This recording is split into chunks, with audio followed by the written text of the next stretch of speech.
PLA 2ಗಳಿಗೂ ಕೂಡ ಹೋಗೋದಕ್ಕೆ ಅವಕಾಶ ಇದೆ. ಅಂತ ಸಂದರ್ಭದಲ್ಲಿ ನಮ್ಮ ಕಾರ್ಯಕರ್ತರ ಮೇಲೆ ಹಲ್ಲೆ ಮಾಡಿ ಒಬ್ಬ ಕಾಂಗ್ರೆಸ್ ಕಾರ್ಪೊರೇಟರ್ ಸುನಂದ ಅಂತಕ್ಕಂಥ ಕಾಂಗ್ರೆಸ್ ಕಾರ್ಪೊರೇಟರ್ ನಮ್ಮ ಕಾರ್ಯಕರ್ತರ ಮೇಲೆ ಹಲ್ಲೆಯನ್ನ ಮಾಡಿ ಆದ್ರೆ ಉಲ್ಟಾ ನಮ್ಮ ಕಾರ್ಯಕರ್ತರ ಮೇಲೆ ಪೊಲೀಸ್ FIR ಅನ್ನು ರಿಜಿಸ್ಟರ್ ಮಾಡಿ ಪೊಲೀಸ್ ಅಧಿಕಾರಿಗಳು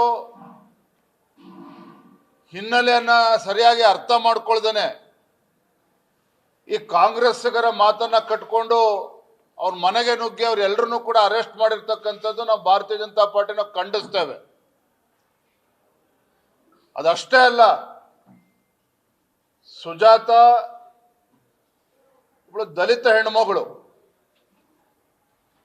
ಈ ಪೊಲೀಸ್ ಅಧಿಕಾರಿಗಳು ಒಂದು ರೀತಿ, ಪೊಲೀಸ್ ಸ್ಟೇಷನ್ಗಳು ಒಂದು ರೀತಿ ಕಾಂಗ್ರೆಸ್ಸಿನ ಕಚೇರಿಗಳಿಗೆ ಇವತ್ತು ಪರಿವರ್ತನೆ ಆಗಿದೆ. ಕರ್ನಾಟಕ ರಾಜ್ಯದಲ್ಲಿ ಪೊಲೀಸರು ಕಾಂಗ್ರೆಸ್ ಏಜೆಂಟ್ರಂತೆ ಇವತ್ತು ವರ್ತನೆ ಮಾಡ್ತಾ ಇದ್ದಾರೆ. ಇದರ ಪರಿಣಾಮ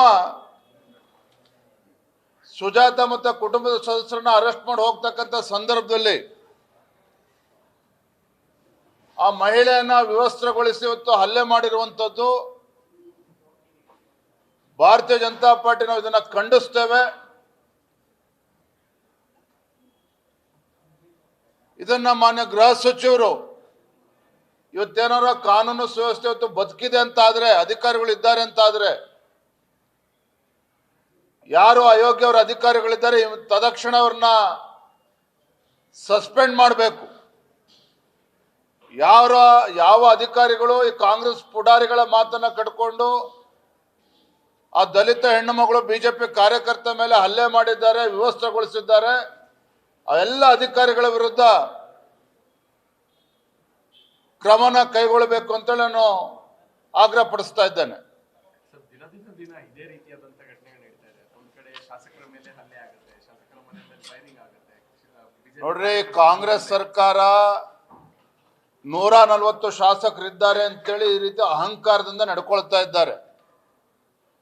ಬಳ್ಳಾರಿಯ ಘಟನೆ ಇರ್ಬೋದು, ಇವತ್ತು ಹುಬ್ಳಿನಲ್ಲಾಗಿರ್ತಕ್ಕಂಥ ಘಟನೆ ಇರ್ಬೋದು, ಬೀದರ್ನಲ್ಲಾಗಿರ್ತಕ್ಕಂಥ ಘಟನೆ ಇರ್ಬೋದು, ಇವರ ಕಾಂಗ್ರೆಸ್ ಪಕ್ಷದ ಪಾಪದ ಕೊಡ ಇವತ್ತು ತುಂಬಿದೆ. ಜನ ಇಡೀ ಶಾಪನ ಆಗ್ತಾ ಇದ್ದಾರೆ. ನಾನಿದು ಕೇವಲ ಒಂದು ರಾಜಕೀಯ ಹೇಳಿಕೆನ ಕೊಡ್ತಾ ಇಲ್ಲ. ಗ್ರೌಂಡ್ ರಿಯಾಲಿಟಿ ಏನಪ್ಪಾ ಅಂತ ಹೇಳಿದ್ರೆ, ಇವತ್ತು ರಾಜ್ಯದ ಜನ ಈ ಸರ್ಕಾರಕ್ಕೆ ಶಾಪ ಆಗ್ತಾ ಇದ್ದಾರೆ.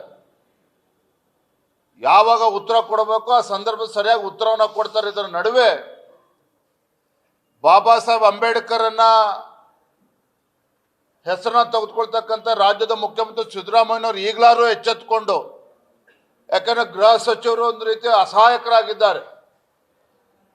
ಅವ್ರಿಗೆ ಇನ್ನೂ ಕೂಡ ಇದ್ರ ಮಾಹಿತಿ ಇದೆಯೋ ಅಲ್ಲೋ ಅದು ಗೊತ್ತಿಲ್ಲ ನನಗೆ. ಇವತ್ತು ರಾಜ್ಯದ ಜನ ಮಾತನಾಡ್ತಾ ಇದ್ದಾರೆ, ಒಬ್ರು ಅಸಮರ್ಥರು ಇವತ್ತು ಅಂತೇಳಿ ಜನ ಮಾತನಾಡ್ತಾ ಇದ್ದಾರೆ. ಬಾಬಾ ಸಾಹೇಬ್ ಅಂಬೇಡ್ಕರ್ ಬಗ್ಗೆ ಮಾತನಾಡ್ತಕ್ಕಂಥ ಸಿದ್ದರಾಮಯ್ಯನವರು, DK ಶಿವಕುಮಾರ್ ಅವರು ಇದರಲ್ಲೂ ಕೂಡ ರಾಜಕಾರಣವನ್ನ ಬೆರೆಸ್ದೇನೆ ಆ ದಲಿತ ಮಹಿಳೆಗೆ ನ್ಯಾಯ ಕೊಡುವಂತ ಕೆಲಸ ಮಾಡಬೇಕು. ಅದು ಬಿಜೆಪಿ ಕಾರ್ಯಕರ್ತರಾಗ್ಲಿ ಇನ್ಯಾರಾಗಲಿ, ಮಹಿಳೆನೇ, ಅದ್ರಲ್ಲೂ ಕೂಡ ಒಬ್ಬ ದಲಿತ ಮಹಿಳೆ. ಈ ನಿಟ್ಟಿನಲ್ಲಿ ಮುಖ್ಯಮಂತ್ರಿಗಳು ತತ್ಕ್ಷಣ ಇಂಥ ನಾಲಾಯಕ ಅಧಿಕಾರಿಗಳ ವಿರುದ್ಧ ಕ್ರಮನ ಕೈಗೊಳ್ಬೇಕು.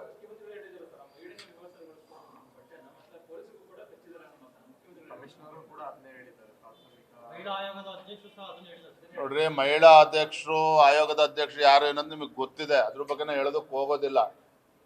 ಆಯ್ತು, ನಾಳೆ ಆದ್ರೂ ಆತ್ಮಹತ್ಯೆ ಮಾಡ್ಕೊಳ್ತಾ ಇದ್ದಾರೆ ಅಂದ್ರೆ ಕೈ ಕೊಟ್ಕೊಂಡು ಕೂತ್ಕೊಳ್ತಾರೆ. ಅವರೇ ಆತ್ಮಹತ್ಯೆ ಮಾಡ್ಕೊಳ್ತಿದ್ದಾರೆ ಅಂತೇಳಿ ಕೈ ಕೊಟ್ಕೊಂಡು ಕೂರಕ್ಕಾಗತ್ತಾ? ಯಾಕೆ ನಮ್ಮ ಬಿಜೆಪಿ ಕಾರ್ಯಕರ್ತರು SIR ಸಂದರ್ಭದಲ್ಲಿ ಅಧಿಕಾರಿಗಳು ಕೆಲಸ ಮಾಡ್ಬೇಕಾದ್ರೆ ನಮ್ಮ ಕಾರ್ಯಕರ್ತರ ಹಲ್ಲೆ ಮಾಡೋದಕ್ಕೆ ಇವ್ರಿಗೆ ಏನು ಅಧಿಕಾರ ಇದೆ? ಯಾವ ಕಾಂಗ್ರೆಸ್ ಕಾರ್ಪೊರೇಟರ್ ಮೇಲೆ FIR ರಿಜಿಸ್ಟರ್ ಮಾಡಬೇಕಾಗಿತ್ತು, ಅದ್ರ ಬದಲಾಗಿ ನಮ್ಮ ಕಾರ್ಯಕರ್ತರ ಮೇಲೆ FIR ರಿಜಿಸ್ಟರ್ ಮಾಡತಕ್ಕಂಥ ಅವಶ್ಯಕತೆ ಏನಿತ್ತು? ಅವ್ರ ಮನೆಗೆ ನುಗ್ಗಿ ಪೊಲೀಸರು ಅರೆಸ್ಟ್ ಮಾಡುವಂತ ಅವಶ್ಯಕತೆ ಏನಿತ್ತು? ದಲಿತರ ಬಗ್ಗೆ ಮೊಸಳೆ ಕಣ್ಣೀರು ಸುರಿಸ್ತಕ್ಕಂಥ ಹಿಂದೆ ಹೆಸರು ಹೇಳ್ಕೊಂಡು ಮುಖ್ಯಮಂತ್ರಿಗಳಾಗಿರ್ತಕ್ಕಂಥ ಸಿದ್ದರಾಮಯ್ಯನವರು ದೇವರಾಜ ಅರಸರ ದಾಖಲೆ ಮುರಿದಿದ್ದೇನೆ ಅಂತೇಳಿ ಇವತ್ತು ಅವರ ಬೆನ್ನನ್ನು ಅವ್ರು ತಡ್ಕೊಳ್ತಾ ಇದ್ದಾರೆ. ರಾಜ್ಯದಲ್ಲಿ ಇವತ್ತು ಯಾವ ರೀತಿಯ ಪರಿಸ್ಥಿತಿ ನಿರ್ಮಾಣ ಆಗಿದೆ ಅನ್ನೋದನ್ನ ಅವರು ಅರ್ಥ ಮಾಡ್ಕೋಬೇಕು. ಸರ್ ಇನ್ನೊಂದು ಸರ್ ಮಹದಾಯಿ ವಿಚಾರ ಮತ್ತೆ ಮಹದಾಯಿ ಭದ್ರಾ ಮೇಲ್ದಂಡೆ ಯೋಜನೆ ಕೇಂದ್ರ ಸರ್ಕಾರದಿಂದ ಹಣ ತರಬೇಕು ಅಂತ ಡಿಕೆ ಹೇಳಿದರು. ನ್ಯೂಸ್ ಫಸ್ಟ್ ನಿರ್ಭೀತಿಯಿಂದ ನಿಮ್ಮ ಪರವಾಗಿ.